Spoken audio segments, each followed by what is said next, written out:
এই উঠানকো থেকে আমাদের মাঝে উপস্থিত হয়েছেন নারায়ণগঞ্জ 4 আসনের প্রাণের মানুষ, সবার প্রিয় মানুষ, একজন আলেম মনির হোসেন কাশিমি সাহেব।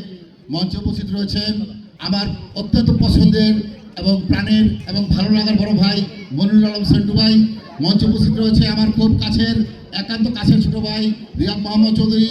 মঞ্চে উপস্থিত রয়েছেন বিএনপির অন্যান্য নেতৃবৃন্দ এবং অন্যান্য সংগঠনের নেতৃবৃন্দ।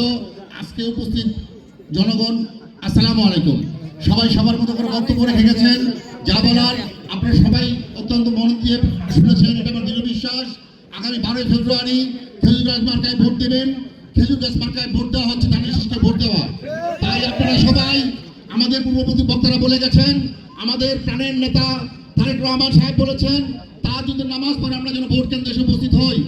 অবশ্যই আমরা তাহাজ্জুদের নামাজ পড়ে, ফজরের নামাজ পড়ে ভোট কেন্দ্রে এসে উপস্থিত হব এবং একে একে আমাদের ভোট প্রদান করব আমাদের প্রাণের নেতা মনির হোসেন কাশিমি সাহেবকে। আপনারা সবাই এখানে যারা উপস্থিত রয়েছেন তারা আমাদেরকে ভোট দেবেন এবং পাশাপাশি আপনাদের প্রতিবেশী যারা আছে তাদের কাছে আমাদের এই বক্তব্যগুলিকে তুলে ধরবেন। বক্তব্য তুলে ধরতে হবে খেজুর গাছ মানে ধানের শীষ, ধানের শীষ মানে খেজুর গাছ।